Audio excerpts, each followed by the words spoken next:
mind tonight? Play for either. Depends. Will your friend, the footballer, be there? Oh, friend, football friend. Oh, what a superb goal. Stefan Moore, that is extraordinary from Ben Garuccio. We're joined now by Mark Robertson, former Socceroo, had a stellar career overseas and here in Australia, and father of Alex Robertson, a current Socceroo, who is doing very, very well overseas at the moment. So welcome. Thank you for joining us. Thanks, Ben. Thanks for the lovely intro. And Steph, thank you for reaching out and inviting me onto your podcast. No, it's I've seen your, not extremely vocal, but I've seen some of your stuff, and when we were kind of thinking about it the other day, who are some of the people we can reach out to, and straight away you kind of popped into my head. I thought you've been someone that's put some videos online before about like training in the backyard with Alex and different things, and I thought you'd be perfect for this. So I guess take us back to, I guess, when he was born. If Wikipedia is correct, I believe he was born in Scotland. And when he was born, when you first kind of got him involved with football, did you not push him to it, but you know, how did that love for the game kind of develop for him while you being a professional player? So he was our second child. So he had an older sister, who generally tends to do everything for the second sibling. So your worry first and foremost is, they take a bit longer to talk. They take a bit longer to actually do things because the older sibling's the first one to jump to it and grab them something or say something for them. So Alexander took a long time to talk. He used to point and grunt and sort of, when young children are young children. So we were kind of worried as parents. We thought, oh, wow, has he got any sort of like difficulties and so forth. But it turns out that that's just normal, where an older sibling would take over. So we were like, but although he couldn't speak, he was fantastic at sport. So he had great coordination. His balance, I noticed straight away, was very, very good. And then his coordination. So he'd pick things up with both hands. He would walk around the house. He'd hit something with his left hand. He'd hit something with his right hand. He'd kick something with his left foot. He'd kick it with his right foot. And he was up and down the stairs. He was like, at 9 months old, he was walking. He freaked me and my wife out because we heard a noise, and then we turned and we looked at our bedroom door and it was opening during the night, and we thought it was Taylor, his older sister.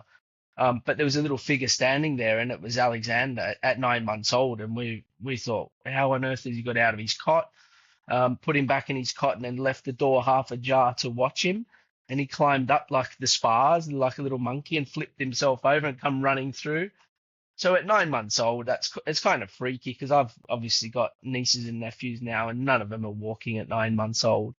So that was it really. And then just introduced a golf club to him first and foremost, the plastic ones, and he'd walk around the house hitting them.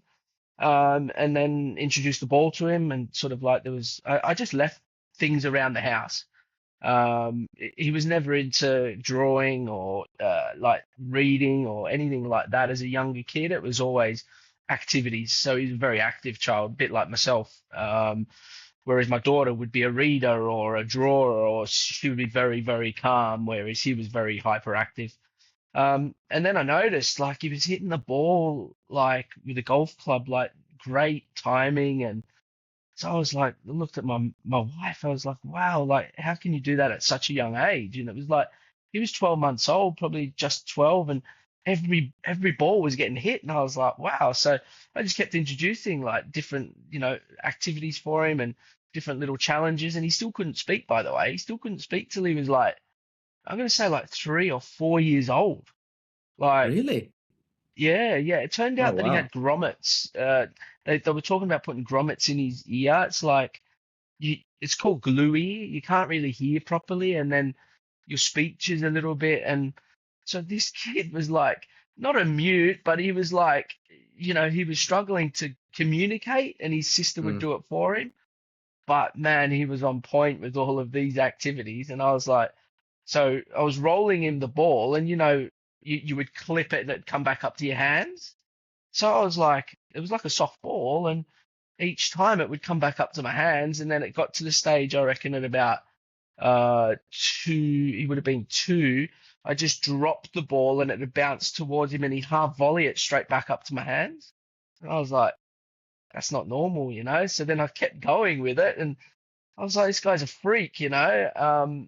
So yeah, and then as soon as he started half volleying it back to my hands, I know what it's like, and you guys know what it's like to hit a half volley sweep. And it was coming back at me with a bit of pace, and I was like, okay, good stuff, you know? So I just kind of kept on at that.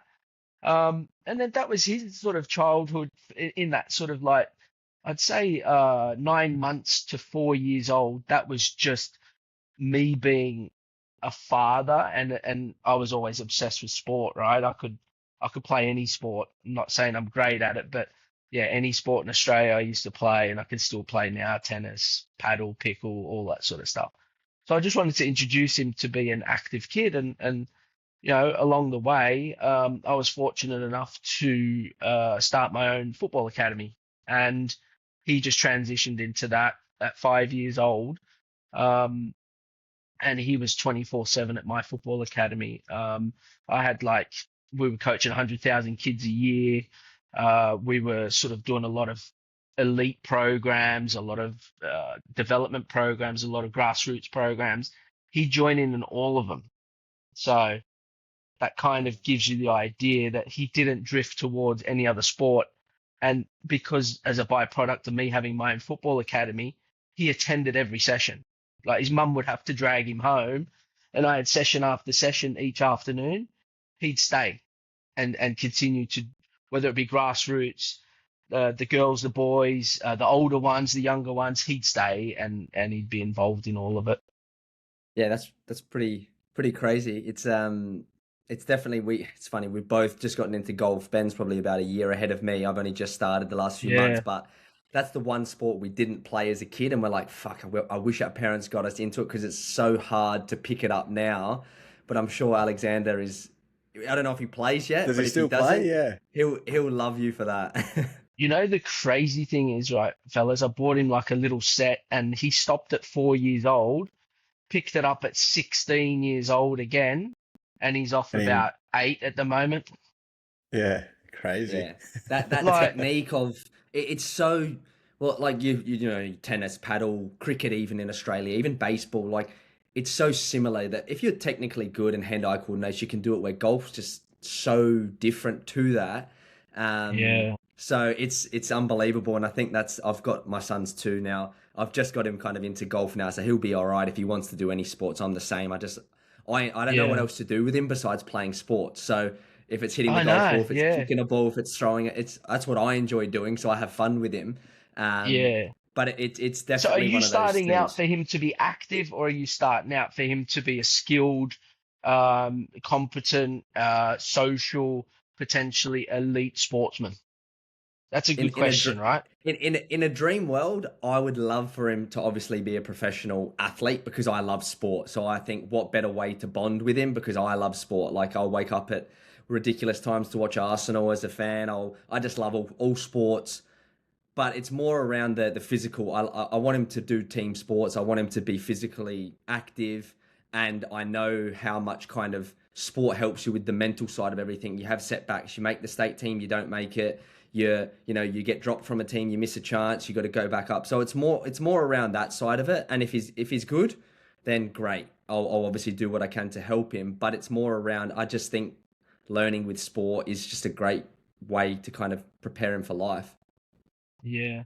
I mean, you know, talking about that, I never made any state teams, right? So I used to go to all the trials, and the boys used to take the piss out of me. They were always like, oh, he always turns up. Because my mum and dad are from Scotland. I used to turn up in like a Celtic strip, but full Celtic strip, like, you know, shirt, shorts, socks pulled up. And then the next time I'd turn up in another sort of like strip, and everyone was like, that kid, man, he's decent. I wonder why they don't pick him, you know? Like, so then I went all the way through. So then Lucas Neal, Hayden Fox, these were all my sort of like cohort, really. And they were always like, we could never understand why you never used to get picked, mate. You're like, you were one of the best there. And I was like, I think it was where I come from. I also come from the eastern suburbs of Sydney, which is quite posh in many respects and dominated by rugby league.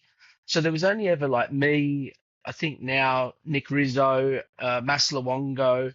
We were pretty much the only three that come from the eastern suburbs of Sydney. Like the rest of all the Socceroos have always been out west or north, or it's very rare you get Socceroos coming out of the eastern suburbs. With the next steps for Alex, was it always clear?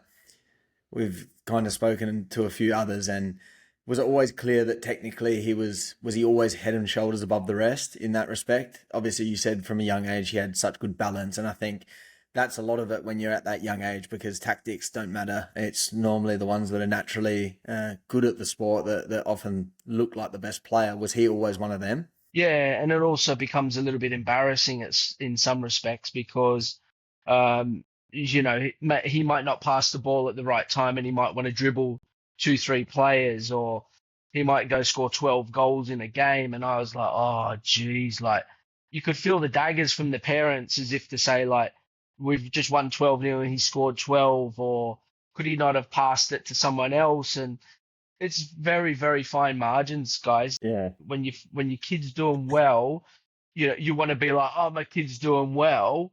But then on the other hand, it's embarrassing. It's like, oh man, like, please, champ, pass that ball and square Yeah. it to someone so they can put it in. No chance, mate. He's rounding the keeper and he's putting his Yeah. foot on it, waiting for the keeper to come and taps it in. I'm like, oh, no, no, no, no, no. But then I spoke to so many people and they were like, Robbo, tell him just to dribble and take people on at an early age. If he loses it, who gives a shit, man? Like, and I was like, yeah, but it's embarrassing, like and because I ended up being his coach, he was never captain. He'd be the first one to start on the bench. My missus was like, what are you so hard on him for? And I was like, I almost maybe took the embarrassment of the early time and made it like I didn't want to be like show any favoritism towards him. And he was always like, Dad, I remember you never put me captain. And I was like, yeah, I suppose, champ. It was just a real difficult situation I was in, man.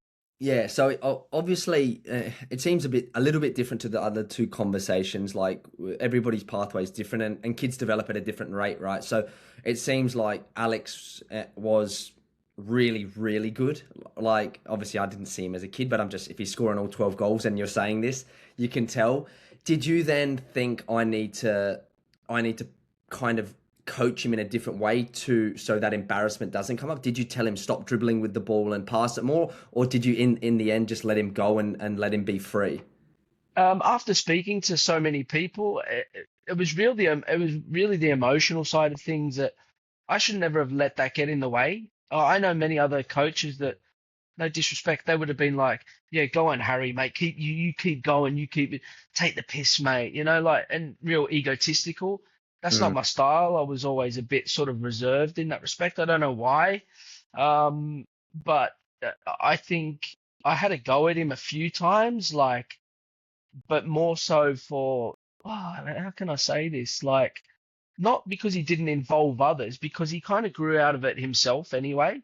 He did become more of a 1-2 merchant, like a give and a go and a give and a go. And so I was like, oh, thanks. So I used to say to my dad, I said, Dad, can you have a word to him? Because I didn't want to be the person that was like, bursting his bubble, because football should be fun, right? I always say football's fun until someone pays you to play it.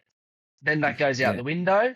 And realistically, people just tell you then what to do. And if you don't do it, see you later, we'll get someone else to do it. So I just wanted him to enjoy it, right? So he would enjoy it, but he'd enjoy it in different ways. Like he always said to me, he goes, I used to, like, towards the sort of like later end of youth, a bit like Xavi and Iniesta, he said that he used to get more joy out of an assist than he did scoring the goals. And I was like, no, you're doing that the wrong way round, mate. This is business end, mate. You got to start scoring goals, and but no, life got a lot more serious when he come overseas, mate. Like it was hectic, mate, really. Yeah. Was that planned, that you've obviously played overseas and played in Australia. You've seen the landscape of the game overseas compared to Australia as well. When you saw his talent, was that always the plan to go back overseas and get him out of Australia from a young age? Yeah, so what I'd done was I kept him in my sort of bubble in Australia, in my football academy. I copped so much grief for it, because there was always apparently a pathway to the Socceroos. But as we know, each person's journey is not linear. So I was like, right, if I can surround this kid in a bubble and I can invite other players of equal ability, I could build a little squad. Then I could have different um, information fed to these players through professionals. So Lloyd Owusu, Neil Jablonski, Gavin Ray, my dad, and then loads of other coaches that come from abroad. I'd have them coach the boys. So they had a different variation of, but we're all British, right? So everyone I've just named to you there is British. Get the ball on the floor, pass it, give, go. None of this Maradona turn, Cruyff turns, none of that, just proper football. You Fuck know, the flicks ball off. comes to you, win your headers, win your tackles. People say, but it worked, man, because I'm looking at him now. He's a complete midfielder. He can do all the jazzy stuff, but when it comes to it, he'll win his headers, he'll win his tackles, he'll ping a 40-yarder, left foot, right foot, and that's your bread and butter. That's what earns you your money. Anything on top of that's a bonus. So that's what I've done with the kids. And so then at 9 years old, I took 29-year-olds to England on a tour just to play against, your Man Uniteds and your Readings and so forth. All the parents paid, and I took them. So I've done that at 9. And then I kept 2 boys behind to sort of do an extra couple of weeks at Man United. They were like, wow, like he's a top player. And I was like, cool, see you later. Went back to Australia. I then done the annual again. So I went back when they were 10. So I went 9, 10, 11, and 12. So Alexander and Ryan Teague were the 2 boys that I used to take to Man United and train with Man United. And yeah, they were like, do you want the good news or the bad news? And I was like, hit me up, whatever you want. And they were like, good news is he's probably one of the best players we've seen come into the academy to train with us. Technically, like, unbelievable. Bad news is you don't live in the country, and then you can put the pieces together after that. I was like, okay.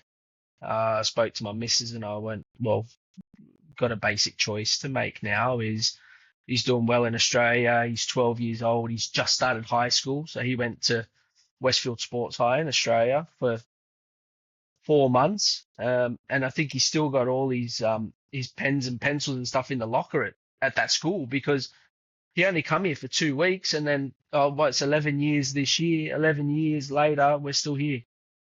Crazy. So we didn't intend on coming, but we all come with one suitcase, and now we've got 3 houses and large wardrobes, and like I've still got my house in Australia, and the loft is full of all our stuff, and like I could go back there tomorrow and just like get straight back into life, but that's 11 years, man, that we've gone on the journey, and we're thankful for the commitment that all our families shown, not just Alexander, but his sister, as I said to you before, because that's a real tough one, right? She was 15, she had a boyfriend, a friends network, she was at high school. Hey, darling, we're going to move to England. Like, I've got a house with a swimming pool in the backyard right next to the beach, and she's like, what? And I was like, oh, Alexander's doing really well, and we thought it's a once in a lifetime opportunity. And at 12 years old, there's no finances involved.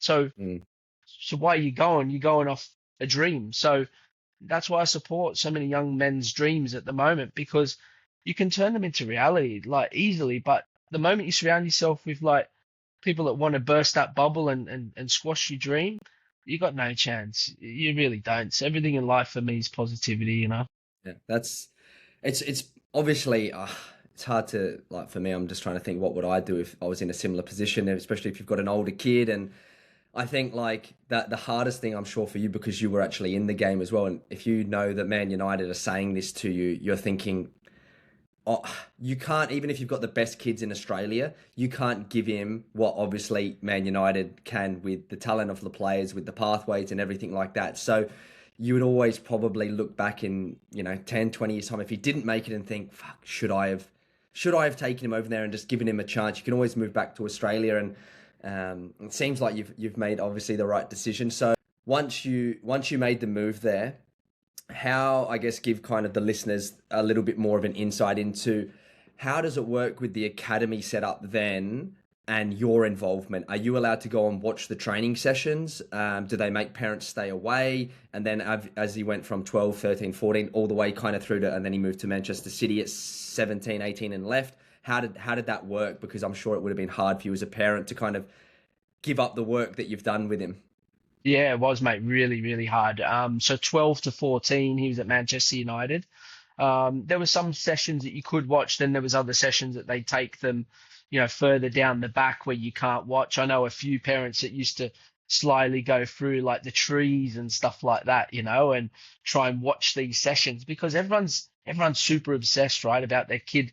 I used to call it the asylum, where all the car park mafia are about talking about like the kids and he's shit and he's good. And I'm like, oh, but I was lucky. Robbie Savage's kid was in the same group as my son, as was Charlie Wellens, whose dad is also was a professional player. So the three of us used to just congregate together and just talk properly about the pathway. Maybe they make it, maybe they don't, no pressure. Whereas the rest were lunatics, right? And so we'd just be sitting talking and watching. And then everyone started circling Liverpool, Chelsea, Man City, and Birmingham City of all called me and said like, we'd love to sort of take your child and give him like this mad sort of like pathway. And long story short, I won't go into it. And he was a Man United fan, but he ended up leaving Manchester United for Manchester City at 14. So from 14 to 21, he was at Manchester City, which changed completely because it went from, fun-orientated football and expressing yourself from 12 to 14 to now playing chess on a football field.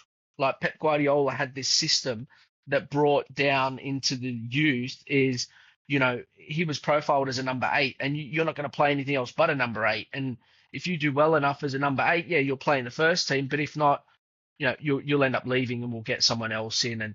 And only a select few will ever make it to the first team at Man City. So that was difficult because we look back on it and there was a lot of, sort of not average players, but players that weren't at the same level as Alexander that played for Manchester United's first team. So could that have been a potential, you can never look at it that way. We feel like what he learned at Man City was that real tactical side of the game. Like he'd come home and he'd be exhausted. I said, "You all right, champ?" He goes, "Dad, I got a headache." I go, "Oh, mate, like you like dehydrated?" He goes, "Mate, no." He goes, "The information." He goes, "Oh, I miss Man United now." And I'm like, "Oh, don't start this, mate." Like, Man City's a top academy. You got to make the most of it. But it was like, when the ball goes here, you move there, you go there, you go here. And it was very structured, right? But I do think it's helped him. And those sessions you were never allowed to watch. I never watched, I don't think I watched one training session from the age of 14 to 21 at Manchester City. They were very, very strict on that process. You got a chance to watch the games in and around the academy. You were ushered into certain zones and areas by people in like high visors, like sit here, go here, don't go there.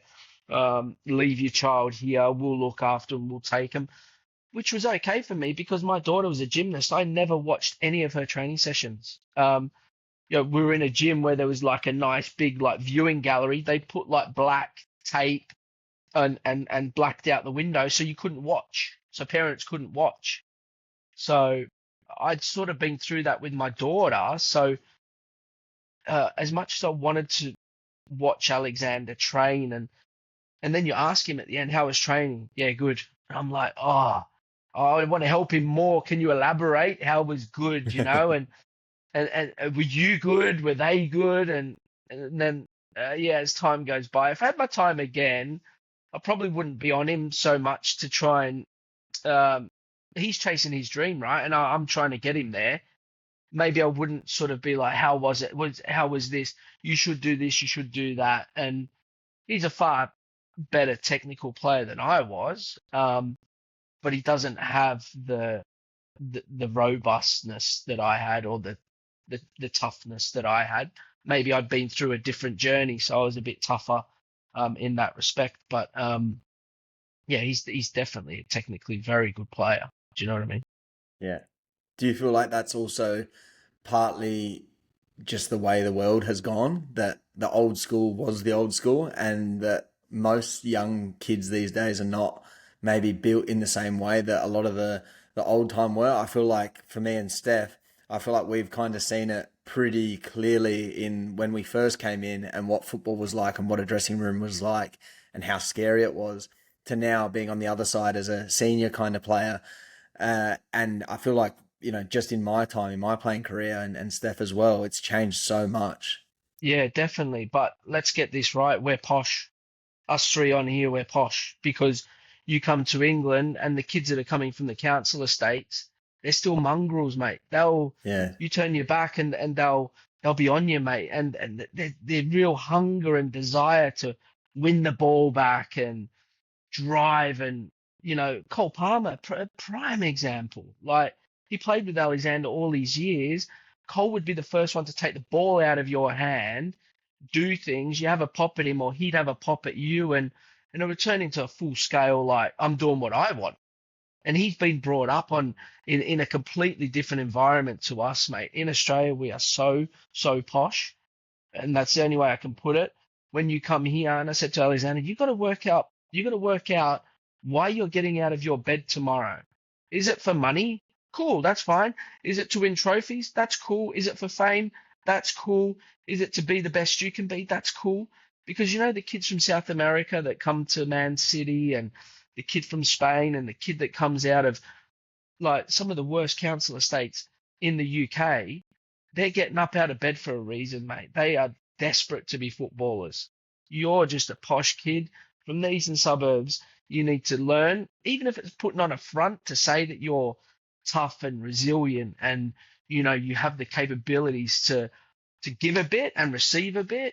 You need to change that mentality, mate, because going through being a yes man, that ain't getting you nowhere. I'm telling you now, it's getting you nowhere in professional football in Europe. No way. Yeah. Still to this day. You know what it's like. Yeah. I think that's like honestly probably the biggest difference. And you see it now, like, me and Ben went over when we were younger to Europe, and I think that was the biggest thing that you notice straight away is, like, in Australia we get foreigners in and we do everything we can to make the foreigner feel good in our country and play well. But when we go to their countries, they do whatever they can to fuck us because they don't want us to take their spot. And Yeah. the same thing, you have the boys from Africa, you have the boys from, other smaller European countries. And for them, if they don't make it, they've got nothing to fall back on. So that resilience and that determination is completely different, and it's not fabricated. It's real life for them. So if you, now that you've seen it, and you've probably, one of the best to speak about it in terms of coming, from Sydney, you saw how you raised your son, you had the academy there, Man United, Man City, you've seen what it's like. Do you think, I guess you can, let's say in Australia, can you create the kids to have this mentality? Is it something you can kind of teach from a younger age? For example, if Alex was 10 or 11 again and you went back, could you teach him to have this? Or do you think it's something that's just very hard to replicate because the life is too good? Super hard to replicate, to answer, but I think it is possible, and I do think I done a half decent job in our academy. There's no fouls in my academy. In any of the games, I kid you not, there's no fouls. And if there was someone that says, oh, that's a foul, I'd always say we had like this massive netball area down in the eastern suburbs. I said, if you want to play that sort of sport, netball's just down there, fellas, off you go. Because I wanted you to learn and push the boundaries, pull a shirt, nail someone, just bounce back up and get on with it, and okay, there's going to be times where there's going to be a bit of like argy-bargy between the players and that, but we've done a very good job of having that. So Zach Sapsford, who's playing for Dundee United, comes through the academy with Alexander. You got Alexander, Ryan Teague. there was other players in there, Presley Ortiz that plays, or was it Western Sydney Wanderers. So there's like 4 that I mentioned off the bat. Then you had another 5 that were just as good as them. So I built a squad that was like more than capable of. I used to say Ollie Jones is another one who now plays in Denmark. Like that was our group. So I said if I had have taken the 11 that we had, they could have easily been Socceroos if we had have kept on that journey, because the way we were teaching them was very, very specific to this is what professional football looks like. Not whether we win the game at the weekend or, you're able to do 1,000 different tricks. No, every single one of our drills was around warm up into a technical passing drill into small-sided games, and that was it. So, yeah, we'd do our Sheva. We'd have, a little technical sort of passing drill, receive on the back foot, punch it in, go receive the ball. When it comes to you, make sure that you're always taking your first touch in a direction as opposed to first touch, then move. Like we were always breaking down milliseconds for the kids. And the parents were like, geez, Mark, you're right on it. And I was like, but yeah, you brought your son to me for a reason, right? You want him to be a professional footballer. Well, I'll make him a professional footballer. The only thing that's going to let him down is different things and different elements in their life, or unlucky with injury. But I kid you not, there's probably 5 of them, 6 of them that are professional footballers now, and that's it. That's insane coming from the eastern suburbs of Sydney, where you've only ever had 3 Socceroos, and now we're on the verge of having maybe 5 just from the one academy. So Do you think that's what we done? Do you think there's a massive lack of quality coaching in Australia? I can't say, and I wouldn't say a lack of quality.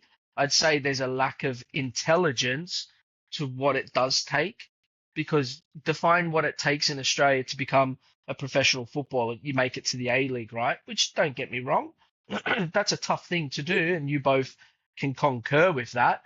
But is it tougher to make it to the A-League, or is it tougher to make it in Europe as a footballer? When we see all these players that are now coming back to go on loan into the A-League, what's happened in Europe?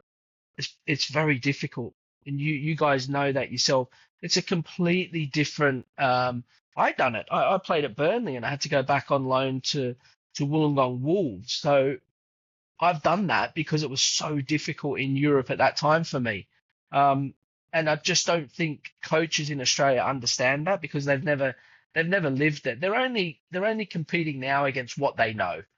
So does that make them a bad coach? No, because they don't know any different. But you ask Popper and Muskie and Hayden Fox and these guys, Chris Coyne, you ask them what it's like, and they'll be the first ones to tell you, unless you're doing it week in, week out, 50 games a year, you're not really hitting what you want to hit, right? You want to be a professional footballer. That's a professional footballer, like someone that can play 50 games a season, week in, week out, day in, day out at training, tough environments, rain, hail, snow, sunshine. These are all the elements. You don't come across any of that in Australia. No disrespect, you just don't. Yeah. No, it's hard. It's hard, and I think it's like I was in Japan for a couple of years as well, and I saw how they trained and played, and the young kids, and then you see in Australia, and I'm like, I can see why the gap's getting so big, and the level of coaching in Japan, I think, and the intelligence, I would say, is even lower, because Australia, we've actually got a lot of European influence. Correct, in yeah. Japan, they're very Japanese. Like that, a lot of them don't speak another language. So, and football's only recently gotten big in the last 20, 30 years there, but they just train like machines. And you see now the level that they're coming and playing at, and they've got that resilience because of, I think, just their upbringing in terms of Japanese people. They're almost like robots. And I think that's really translating to why they're becoming better. And I think they're only going to get further away from Australia because our life is too good in Australia. And I don't know how you change that. Maybe someone needs to start an academy like yours. I think it's so challenging to know. But I guess the one thing, I've got one more before I guess we can let you go. Do you think, because I'm curious about this, do you think if you moved back to Australia tomorrow and you, let's say, had an academy and you had kids from the age of 7 or 8, do you think if you had the best ones in the country, the best 20 or 30, do you think you could actually get them to be professionals so long as, they still loved the game and they didn't get injuries and all these other things? Do you think you actually could create that pathway? I definitely do, mate. It's something that I've spoke about, and you would only need to ask the parents that went through that journey what it was like. So we would train Monday, Wednesday, Friday, games on Saturday, games on Sunday, and then the kids would pick up the other Tuesday and Thursday with their school or whatever. So that's 7 days a week. I'm hearing people now saying overload of training and kids are doing too much. Come on, man. Like, if you're not doing, these hours, you're not going nowhere. It's unfortunate, but I used to say to the kids, the moment your mum and dad put handcuffs on you and bring you and drop you here to this training, don't bother coming. I'm telling you, don't bother coming, because I want to see you get out of the car and run to the training session. And I could see them all coming down the hill. And if I've seen them walking, I'd whistle and they'd start to run. And I was like, come on, man. Like, you've got this opportunity, make the most of it, And each of the sessions was 2 hours long. So there's 2, 4, 6 games at the weekend was another. So they were minimum like 12 hours a week in our environment. So yeah, it was full on. And I said to the parents, don't bring your kid if you're not serious about this sport, don't bring them. Go play something else. I'm here to try and push my own kids selfishly, but I do need to surround him with like-minded mentality, because I'd still be doing one-on-ones with Alexander in and amongst all that, by the way. So he's doing all this football and but I'd still take him for one-on-one and stay behind and hit 1,000 balls at him, because to become a better tennis player, you've got to do 1,000 backhands, 1,000 forehands. You can't just do one-offs. So you got, and that's the thing that needs to happen in Australia, is an individual learning plan, not a collective, individual. But that includes more staff, because each player needs to be taken aside and hammered on their own, so that when they get put back in to that small environment, they're pushing to that next level and they're bringing people with them. Alexander was ahead of the game, so we had to play him up an age group, but they were all at it.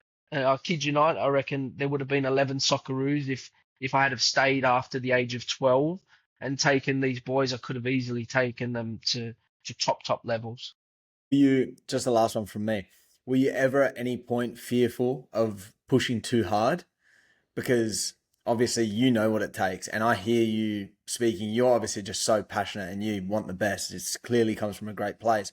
But obviously they're just kids, and maybe sometimes they don't understand it. Maybe when they get to the age of 25, they'll be like, fuck, you know what? My dad he was right. I did need to do all of that. And I'm the same, because I feel like every single time I was on school holidays, I'd have the bag of balls over my back. I'd ride to the park by myself. I'd jump the fence on the park where I wasn't allowed to be, until I got kicked off. I'd sit there just hitting free kicks, and I'd hit there trying to hit the corner.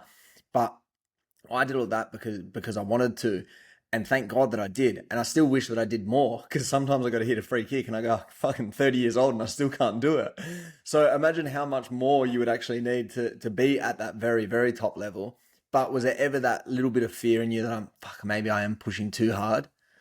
So different with me is, you've paid me to coach your son. The moment you don't like it, stop paying me. Yeah, because you were paying me fees to coach your son to be the best, or your daughter to be the best.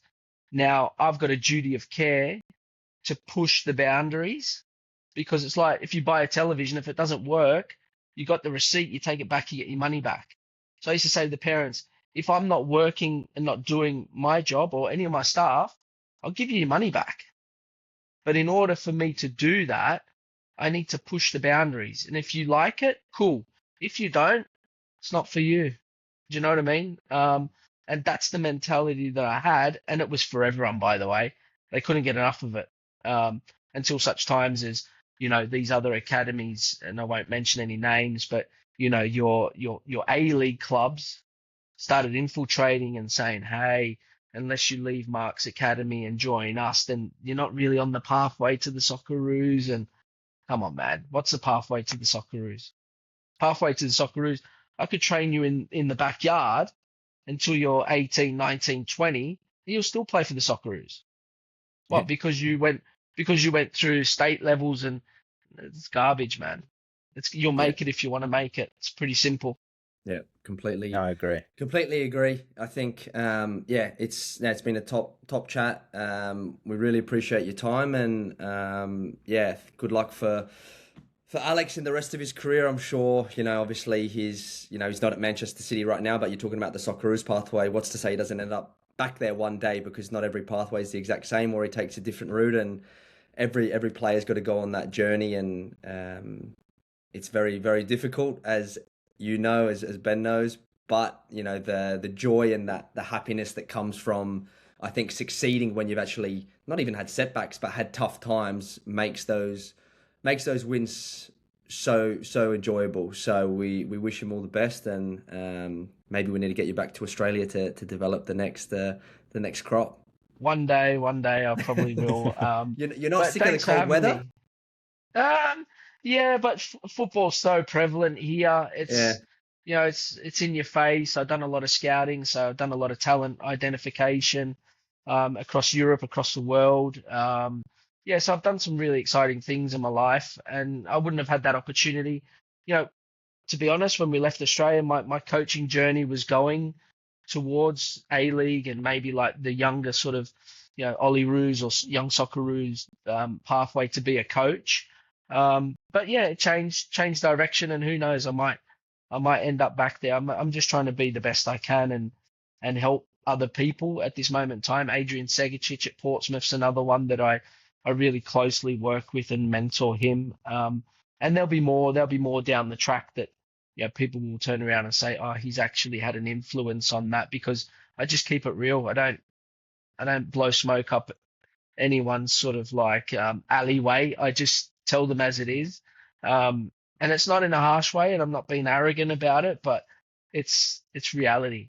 That's what I will say. And don't get me wrong, there's loads of emotions and stuff like that, but you guys need to keep doing what you're doing, because the more of you guys that spread the word on different platforms, you're passionate.